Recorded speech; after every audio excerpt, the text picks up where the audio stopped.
Greetings to everyone. Welcome to Work Starting presentation on the e-commerce security environment. Our presentation consists of four parts.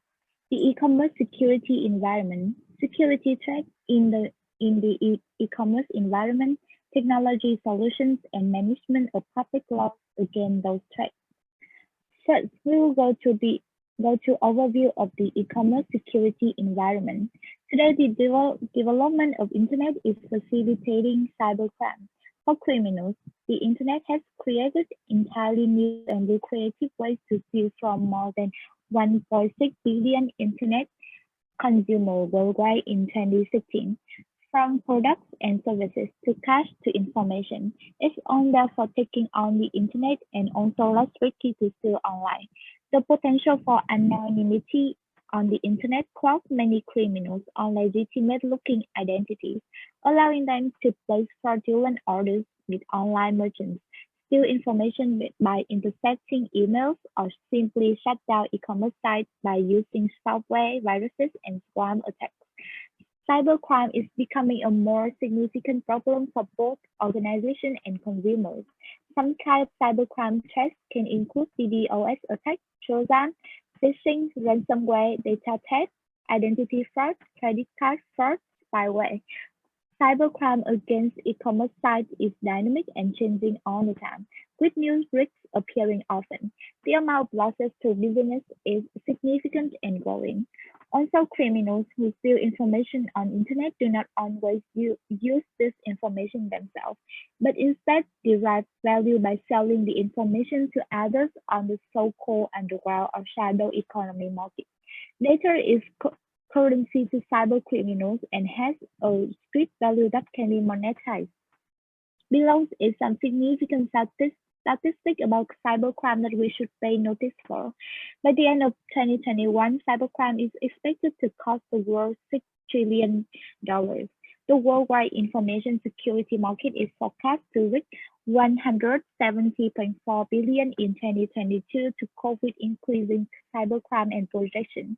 Data breaches exposed 36 billion records in the first half of 2020. 45% breaches feature hacking, 17% involve malware, and 22% involve phishing. The e-commerce merchants and consumers face many of the same risks as participants in traditional e-commerce, albeit in new digital environment. Burglary, breaking and entering, embezzlement, trespass, malicious destruction, vandalism. All crimes in a traditional commercial environment are also present in e-commerce. We need good e-commerce security in order to cope with the problem. However, reducing risks in e-commerce is a complex process that involves new technology, organizational policy and procedures, and new laws and industry standards that empower law enforcement officials to investigate and prosecute offenders. To achieve the highest degree of security possible, new technologies should be used while organizational policy and procedure are required to ensure the technologies are not subverted. Industry standards and government laws are required to enforce payment mechanisms, as well as to investigate and prosecute violators of law designed to protect the transfer of property in commercial transactions. So, what defines good e-commerce security? E-commerce security is designed to protect six dimensions. When any one of them is compromised, overall security suffers. The six key dimensions are: first, integrity refers to the ability to ensure that information being displayed on a website or transmitted or received over the internet has not been altered in any way by an authorized party. Second, non-repudiation refers to the ability to ensure that e-commerce participants do not deny their online action. Authenticity refers to the ability to identify the identity of a person or entity with whom you are dealing on the internet. Confidentiality refers to the ability to ensure that messages and data are available only to those who are authorized to view them. Privacy, which is usually mistaken with confidentiality, refers to the ability to control the use of information a customer provides about himself or herself to an e-commerce merchant. And last but not least, availability refers to the ability to ensure that an e-commerce site continues to function as intended. The table customer and merchant perspective on different dimensions of e-commerce security will help you understand and have a more insightful idea about the six dimensions. Why is it important to get cybersecurity? There is a raising question that whether there can be too much security, and if there is, why and in which case is security too much? As we all know, computer security not only adds overhead and expense to business operations, but also discourages customers working in the service as it lowers customer the ease of use. In general, the more security measures add to e-commerce sites, the more difficult it is to use and the slower the site becomes. Security is a technological and business overhead that can detract from doing business. Too much security can harm profitability, while not enough security can potentially put you out of the business. One solution is to adjust the security settings to users' preferences. Besides, there is also an inevitable tension between the desire of individuals to act anonymously to hide their identity and the needs of the public official to maintain public safety that can be threatened by criminals or terrorists. Internet is no different from any other communication channel for cyber criminals.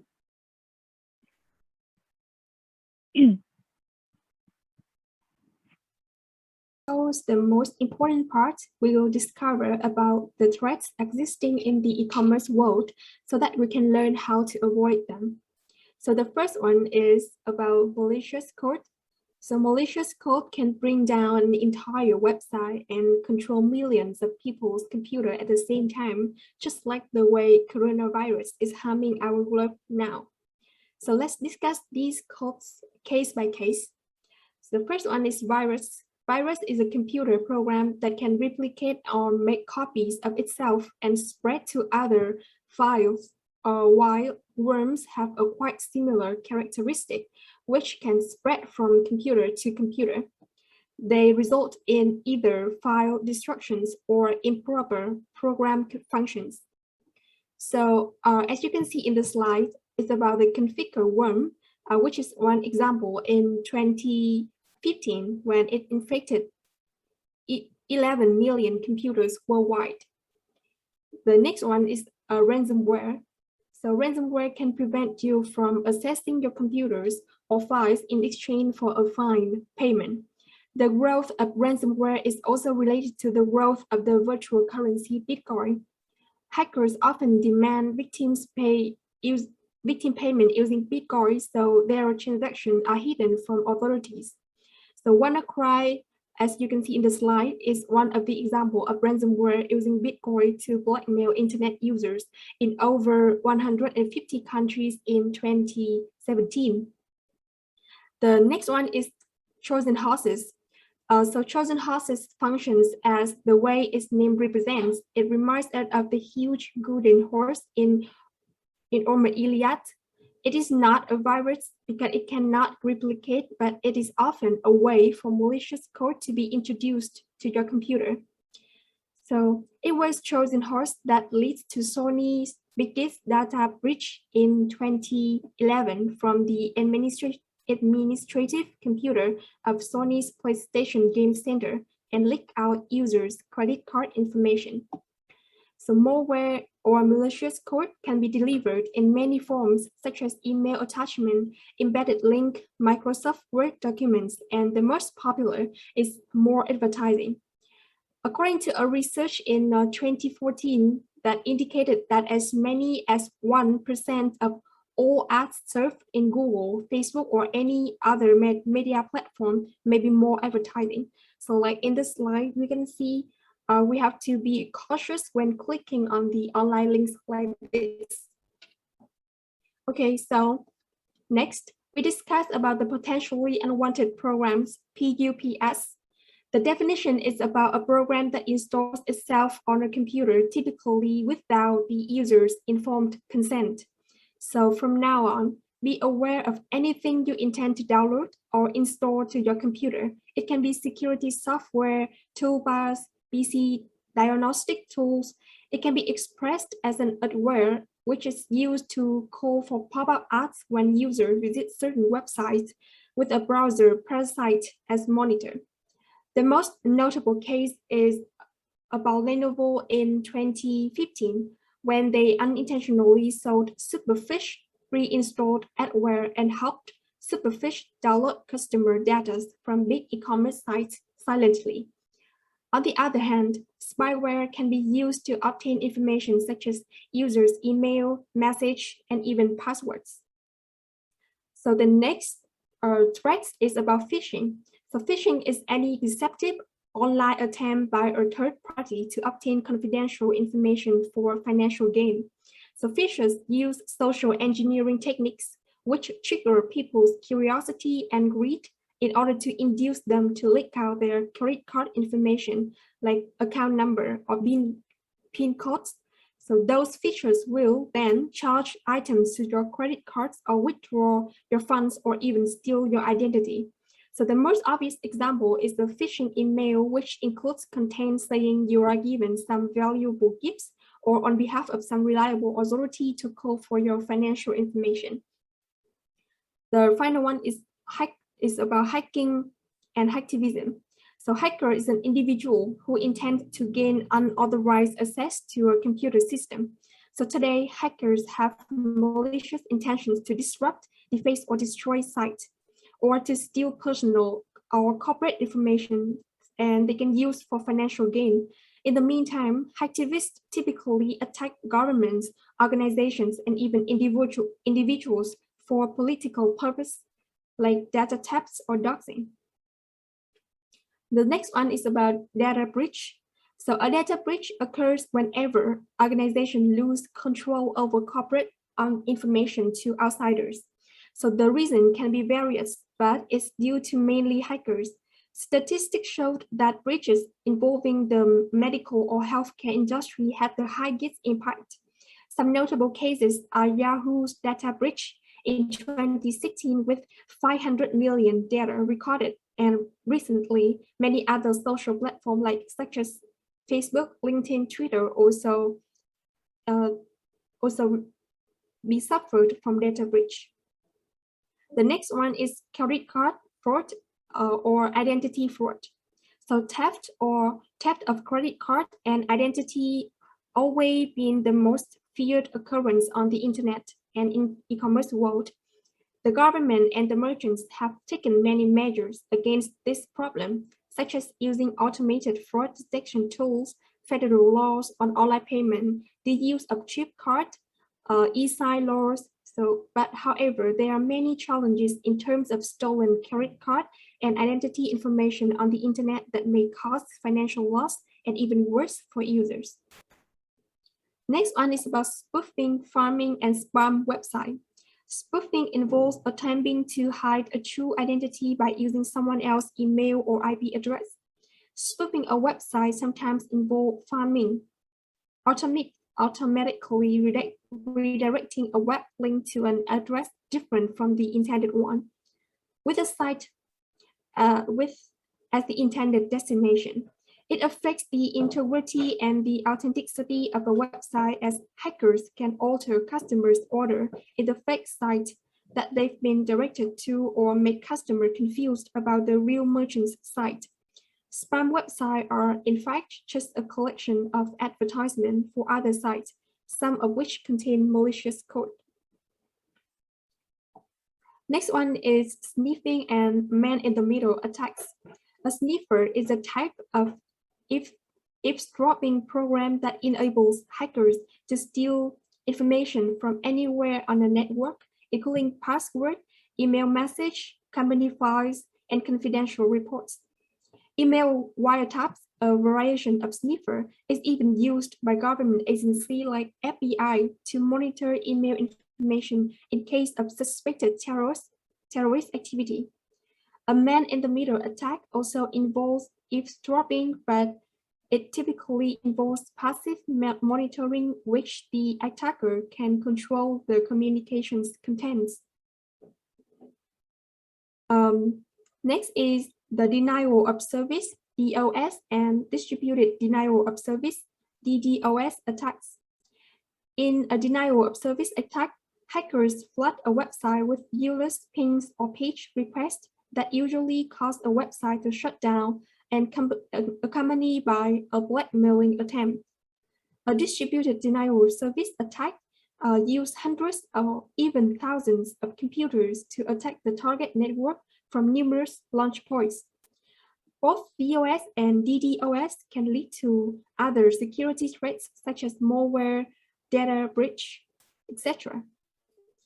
The next one is about the insider attacks. Insider attacks come from internal resource. In fact, the largest financial threat to business institutions did not come from robbery, but instead come from insiders. Next one is about poorly designed software. Many security threats come from poorly designed software, such as SQL injection attacks, which take advantage of vulnerability in poorly coded web application software to introduce malicious program code into a company's system and networks.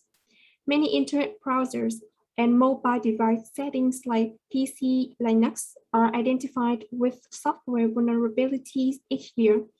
In 2014, a flaw in the open SSL encryption system used by millions of websites known as the Heartbleed bug was discovered and able to steal usernames, passwords, and other user data, which affect 1,300 Android apps. The next one is social network security issues. We all know that Facebook, Twitter, LinkedIn, or Pinterest are among the most popular social networks and also the most rewarding environment for hackers. These social media networks can assist hackers to apply many security threats mentioned above, such as identity fraud, phishing, malware-loaded apps. The next one is mobile platform security issues. In general, mobile devices face all the same risks as any internet device, as well as some new risks associated with wireless network security.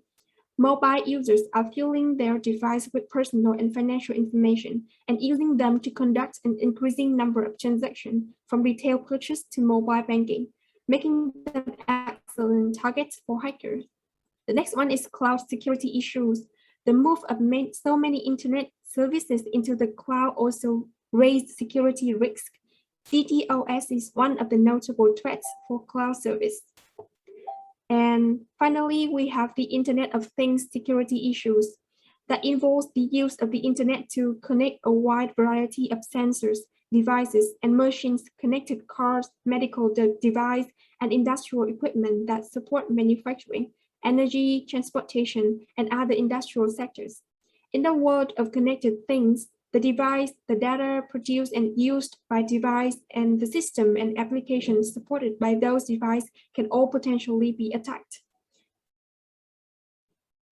Okay, so coming up next, we will see some notable statistics about e-commerce security threats. So here are some statistics on cyber criminals trends updated in 2021, and we can see that the major threat go to malicious code, data breaches, and phishing. And also we are informed with some other notable statistics. With the cost of the data leaked and some facts about the main causes and consequences of cyber attacks.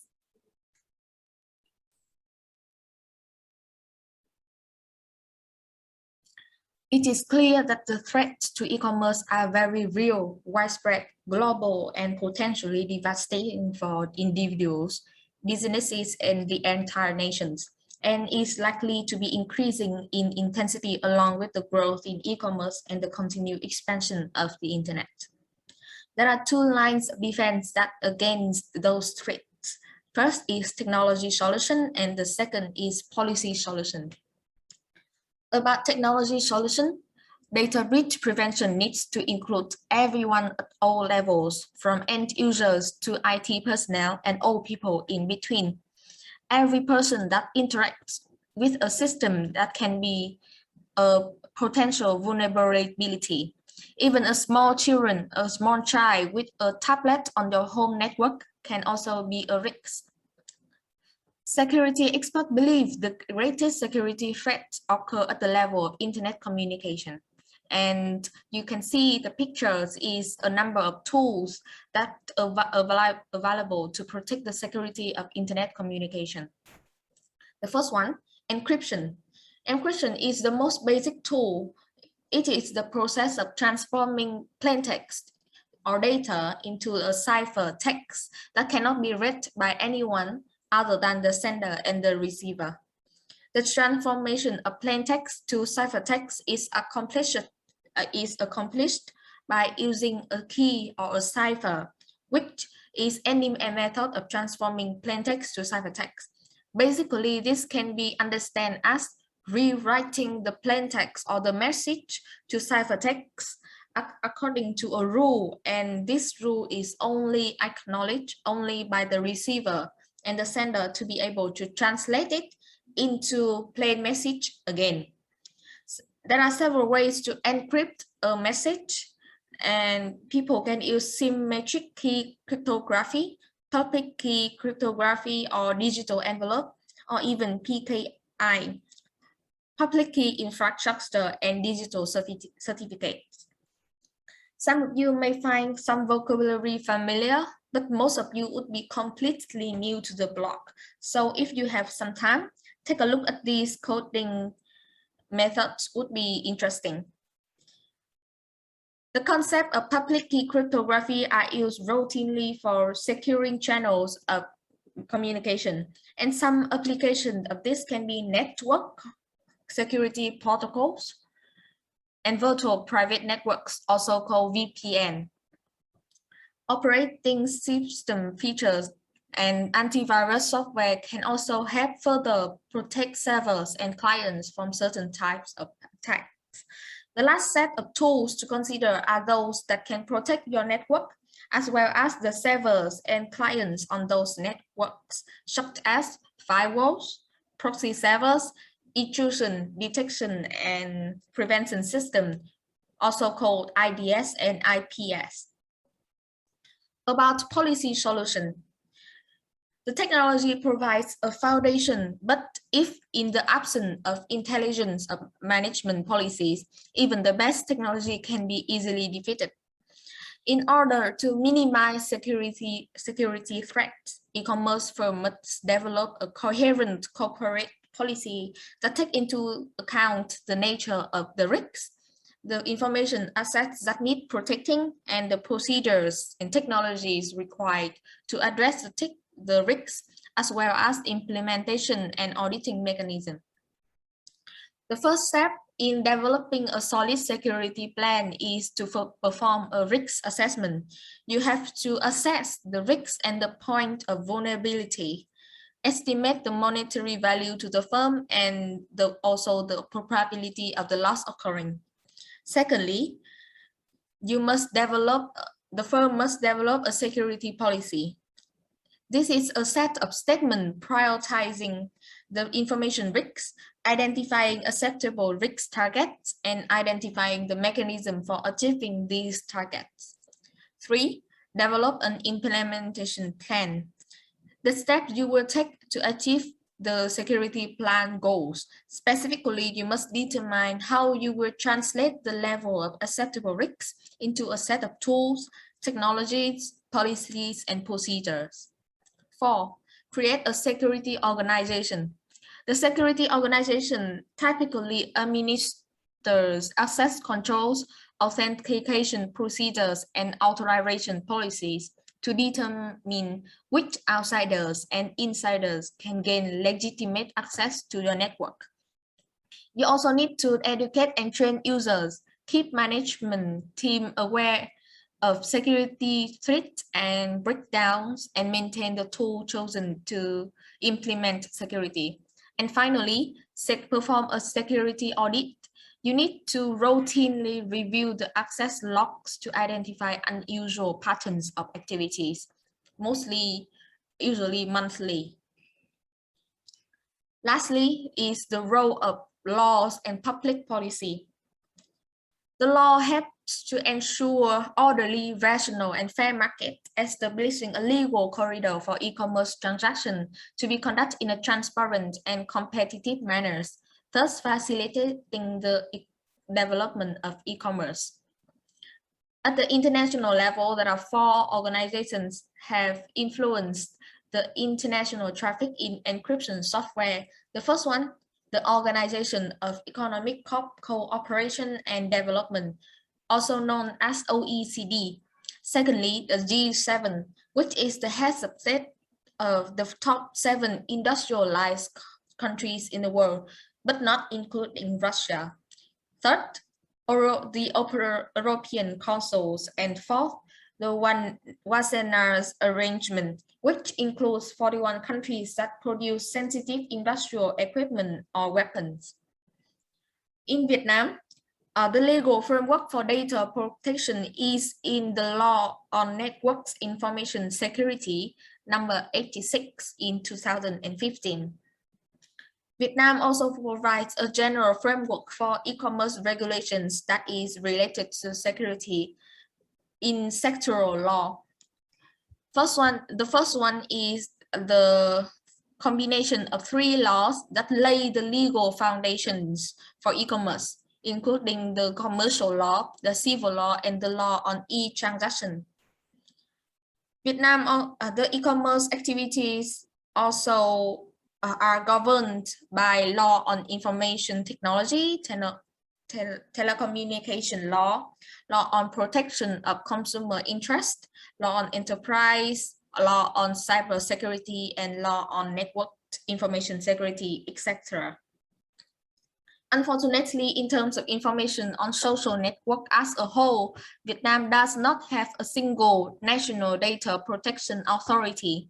Instead, the authority respects of information and data protection has been given to a number of competent state authorities.